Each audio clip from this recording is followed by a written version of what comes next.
I have been able to play with a fair amount of 5-star base teams in Chaos Zero Nightmare, but none come close to the power or the fun that I've been able to accomplish with this free-to-play team based on Tressa, Cassius, as well as Mika. This team accomplishes AP as well as EP generation, free damage, free card generation, as well as healing spam to keep you safe through all kinds of content. In this video, you're going to know the key details you'll need to get started with this free-to-play setup, as well as the high reward potential, what you need to accomplish, and things that you can upgrade, such as the epiphanies for your cards and gear to look out for as you try to progress through Chaos Zero Nightmare and making this team even better, if not unstoppable. That's fair. Dude, I mean, he's just gonna die to dots. He's gone, dude. Bye.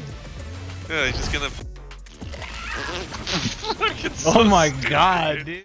The core unit for this team's strategy and the core epiphany for this strategy is going to be based entirely around Tressa's card, the Shadow Reload. You're going to want to get the epiphany on this, and it's a very easy one to get. It's the base epiphany of Outbreak of War. When healed by a skill card, create a single Shadow Dagger. This is where a large majority of your damage is coming from, and this is the core gameplay loop for this party. This is going to allow you to generate a ton of Shadow Daggers while also being efficient with what you put into your team's decks. You're gonna be able to fit them with card draw, generation, and most importantly, basically turn any heal card into your deck into her base form of Unsheathed Dagger at the minimum. We're going to accomplish this by using characters like Mika, who has a ton of skill cards that allow you to both generate AP as well as, very importantly, healing your party members so you can proc the Shadow Dagger generation. Cassius is here for his ability to just tutor things with Joker to find important cards, generating card draw with Shuffle in some circumstances, allowing you with the base form to draw and discard a ton of cards, utilizing things like Dice Trick for free damage as you filter through your deck, drawing cards and generating Shadow Daggers, using stuff like Mana Field for additional Shadow Dagger generation, and the most importantly, the Pop-Eyed Popper upgrade, which is going to allow you to start random quests that give you rewards such as bonus damage with 000, bonus card draw with full house, and then most importantly, free stat buffing with something like the straight quest upgrade in some circumstances. There are going to be different ways to target different quest rewards depending on the epiphany that you gain for Pop-Eyed Popper, and we'll talk more about these when we get into the deck selection of Cassius as well. Now, regardless of which character that we're talking about, the goal for each of these basic decks that you'll be building is to make them basically as small as humanly possible. For instance, the starter deck that we're going to be using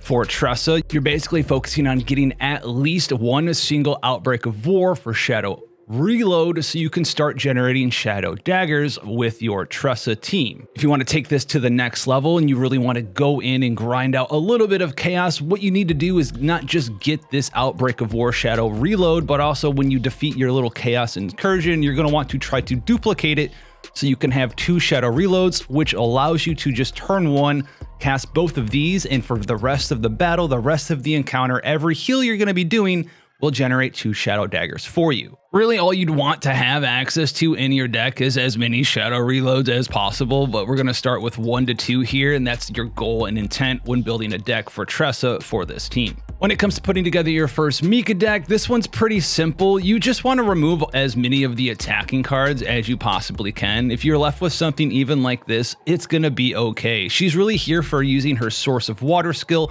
generating healing, generating extra AP, so you can use that on some of your 1 and 2 cost cards, like with Tressa or Cassius, and just spamming her skills for additional healing. She's basically here to heal and generate Shadow Daggers. She's turning your Tressa into, well, Tressa 2.0. And it's the same with Cassius. Your starter Cassius deck doesn't need to be anything insane. Actually, until recently, this is the deck that I was using, just a simple Pop-Eyed Popper, a Dice Trick, a Mana Field, and a single wild attack. We're here to have as small of a deck size as possible so we can just cycle through it ad nauseum and just generating as much damage and healing and quest rewards as we can. Even with the base versions of these decks, you're able to consistently output a tremendous amount of damage and card cycling, AP generation, and you're able to do so many different things with this party setup. And that's just at the base version with no unique crazy epiphanies from meeting the gods inside of your chaos runs. Nothing's honestly all that difficult to put together for the base version of this team. When it comes to making upgrades for this party, we're going to cover that starting with Tressa. Some epiphanies to keep an eye out for. Obviously, you have to have the Shadow Reload epiphany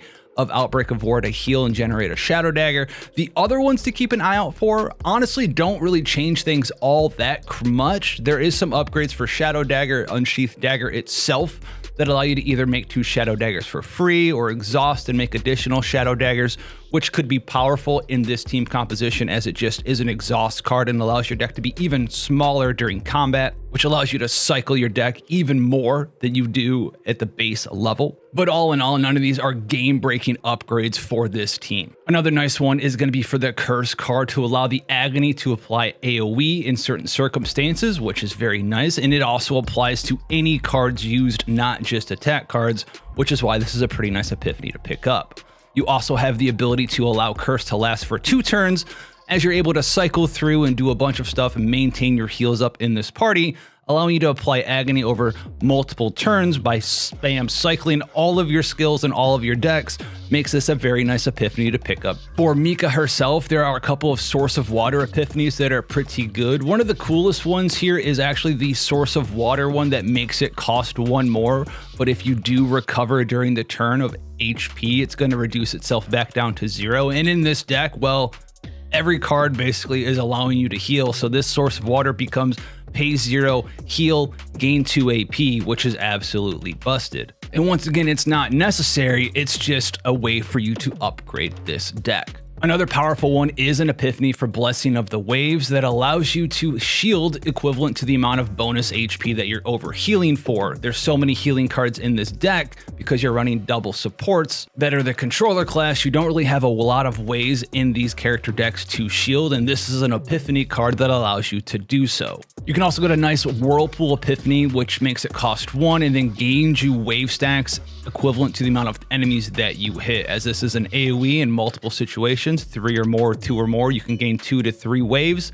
increasing your action point by 1 for that turn. It has some very nice Epiphanies to pick up as well. One of the most important ones, and the one that I like the most, is going to be a Shuffle imprint here. This is going to leave Shuffle at 1 cost. It still is going to have Exhaust, but it's simply going to move all of the cards from your hand in discard pile to the draw pile, and then draw you 5. It's very easy in this team to generate a ton of AP and empty your hand, and while traditional Shuffle needs you to have cards in your hand to draw cards, this Epiphany just draws you 5 regardless, and on top of that, it auto shuffles your hand and discard pile back into your draw pile.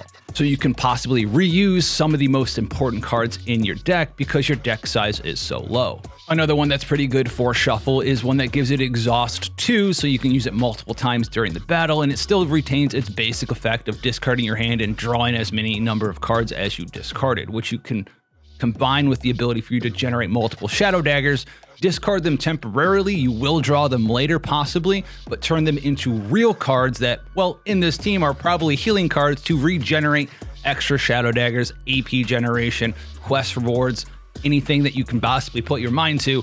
This card's going to help you do it. Devil Dice also has a couple amazing Epiphanies here for you, which number 1 is going to be Devil Dice in AoE situations. You can change it so you draw a card for every enemy that it hits, which allows you to fill your hand up nice in those situations for a single AP.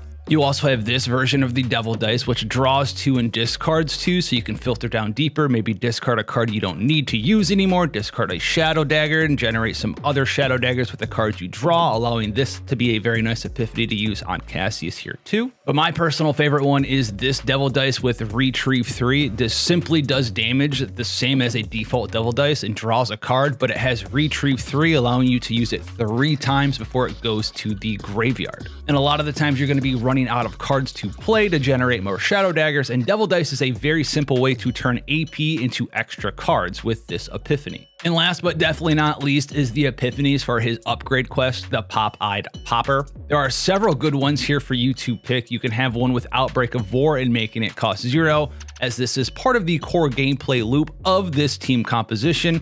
Guaranteeing starting with Pop-Eyed Popper is pretty nice, as this team composition can pretty much do any of the available quests relatively easily. whether it's playing different cards from different characters or playing multiple ones, multiple zeros. The hardest one to kind of consistently do multiple times in the same turn is the straight upgrade, as it does require you to cast a 2-cost card, of which you're probably not going to have very many of in your deck, but it is still feasible. You just won't complete this quest as many times as the other ones. So this gives you a little bit of consistency with actually gaining access to the upgrade on turn 1, but it's far from necessary. Another great one is this version of Pop-Eyed Popper, which allows you to create stronger quest cards on quest completion. This turns the 000 into a 50% damage mod that scales 50% at a time, allowing it to grow slightly stronger, slightly faster in comparison to the other versions of the Pop-Eyed Popper quest.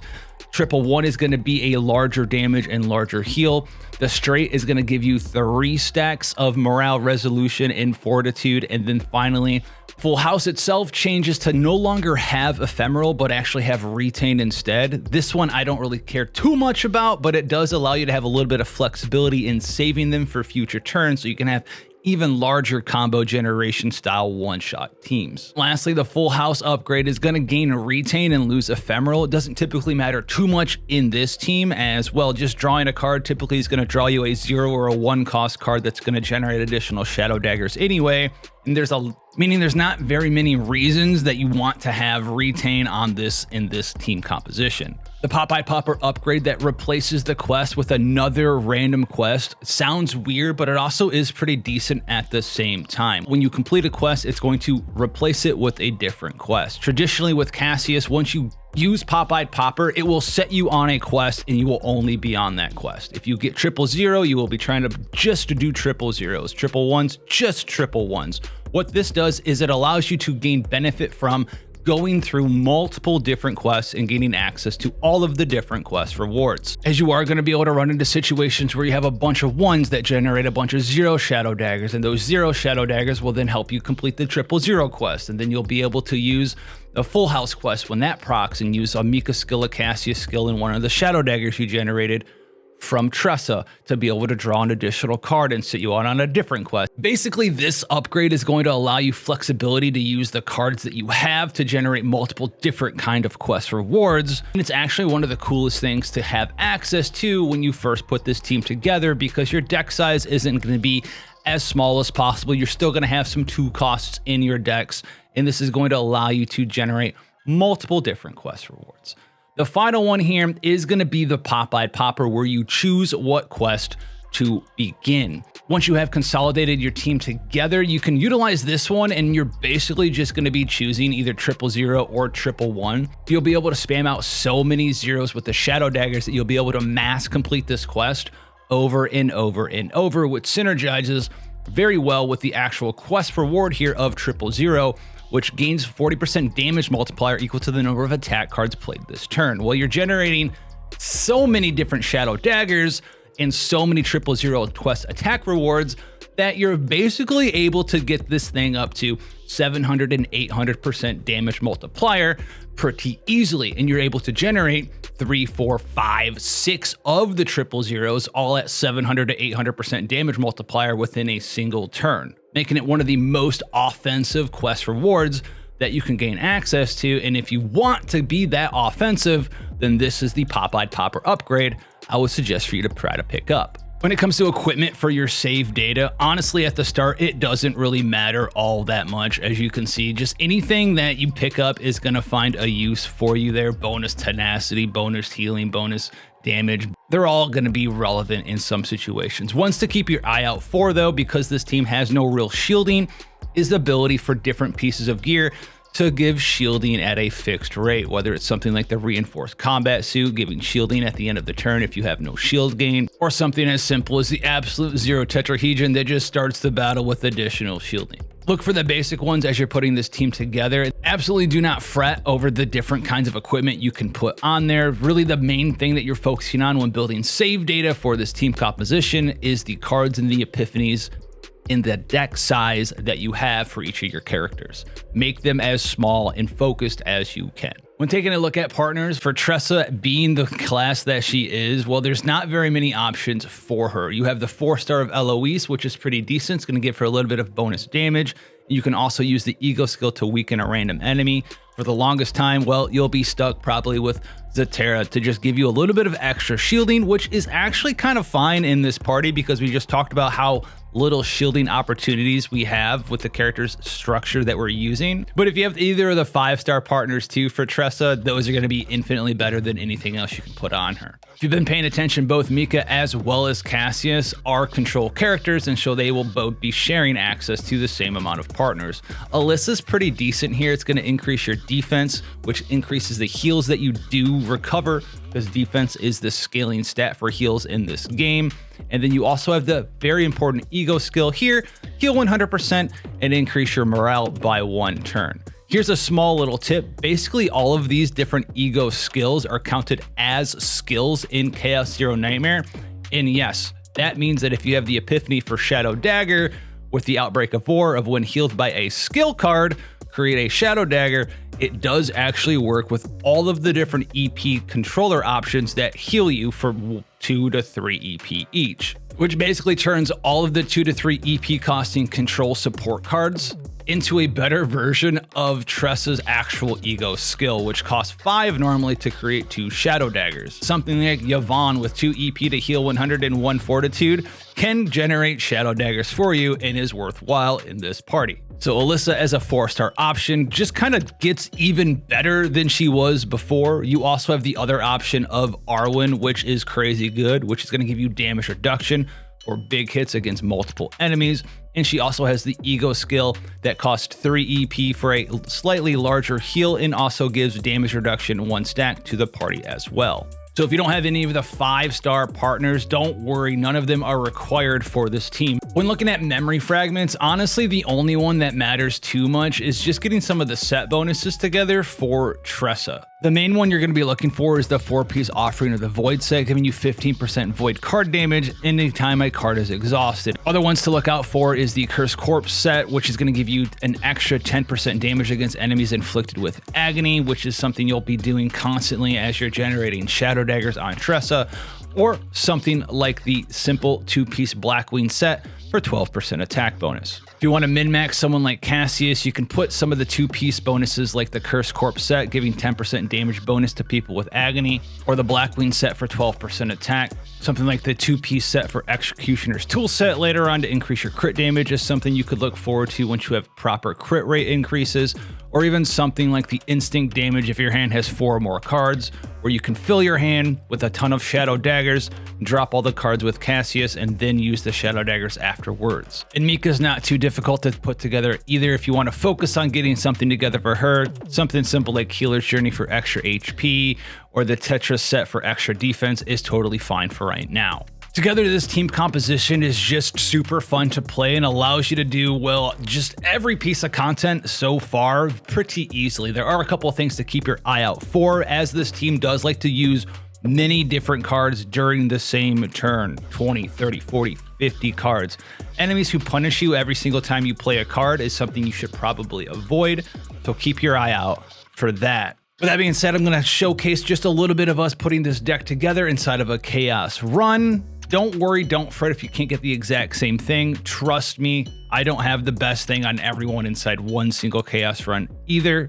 You'll probably need to do a couple of different Chaos runs, and then you'll be able to put them together outside of Chaos and have a deck that allows you to run through all of the battle challenges, something to use in Tower on one side, you name it, you're gonna have a very solid free-to-play setup use inside Chaos Zero Nightmare. With that said, guys, much love out there, God bless. Drop that like, hit the comment section down below, show some Tressa main some love, and I'll catch you guys in the next one. Oh, whoa. Here it is, it's the Retrieve 3. Yes. Yeah, Retrieve 3. There you go, dude. That's what I needed. For the queen. We're real gamers now. Let's go. I think this Cassius deck's kind of ass though anyway, so it don't really matter. How much is it to remove a card now? 240. Yikes. It's never going to be perfect. It's That's always going to be right something now. wrong.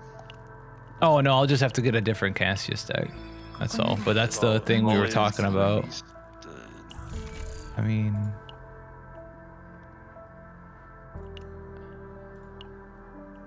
oh, here we go.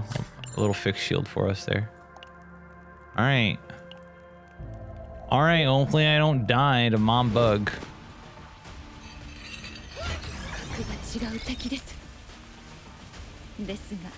Summon, if no other monsters are present, perform a weak attack.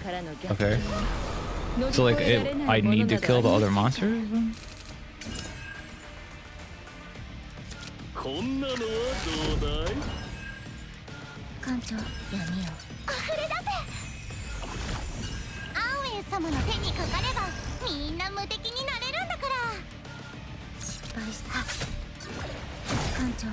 You must kill the other monsters.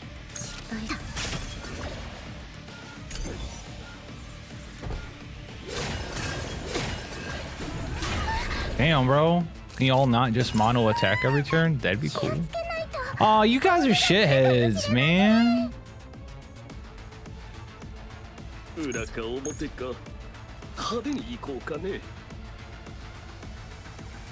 Alright, chaos manifestation. We're manifesting the chaos!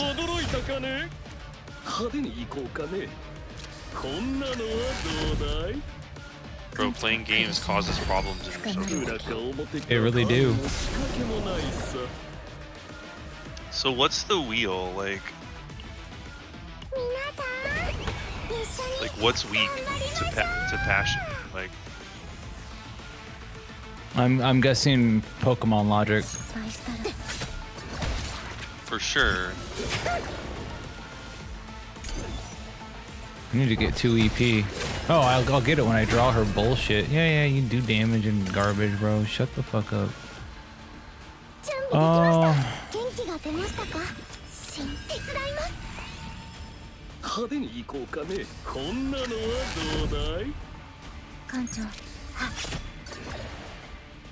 I need to cast a Cassius clay card.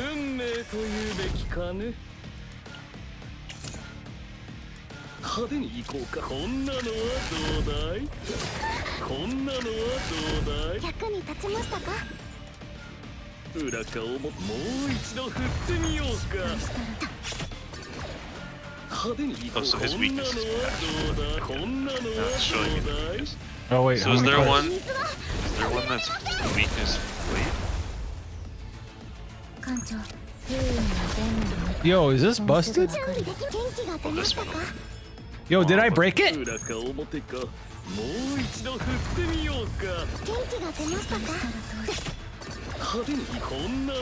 mean, it's just going over and yeah, it looks like just doing what you want, dude.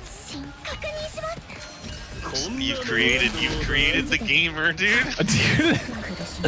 Let's go, baby.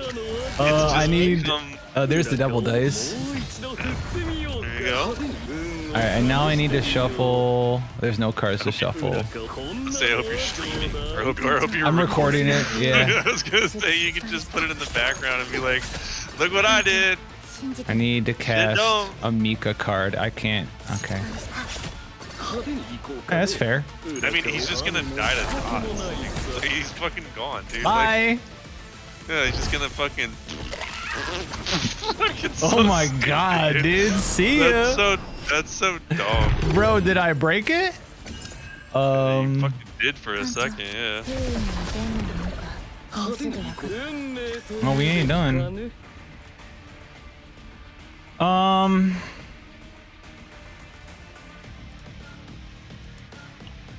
Do I have mana? Let's just take source.